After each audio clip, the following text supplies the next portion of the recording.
Yung ingredients ko, guys. Gagawa ako ng lumpiang tugi with sweet potato and cabbage and carrots.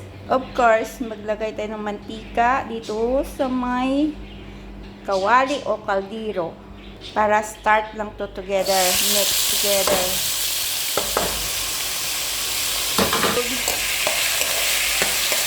Of course, mix. Of course, guys, wala tayong masyadong seasoning. Yung magic sarap, pampalasa. Ito lang po yung pampalasa ko. As usual, add soy sauce, dato puti. Sa complete na start ko na po ilagay yung aking mga hiniwa. O yan, o. Ilob-lob ko na nitanan ba, guys. So, hindi man ako expert sa pagluto. Bahala na kayo. Basta, ito na siya. Next.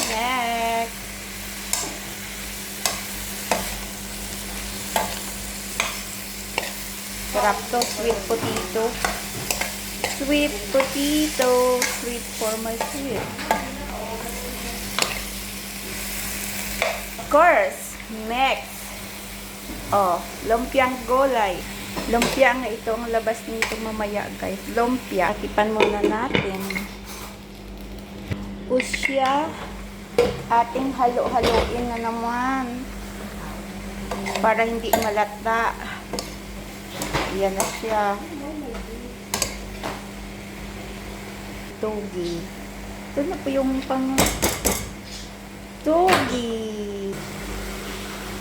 Ilagay ko na po yung togi. Yan, mix together. So, ito na siya, guys. Done na. Ibabalot ko na lang mamaya.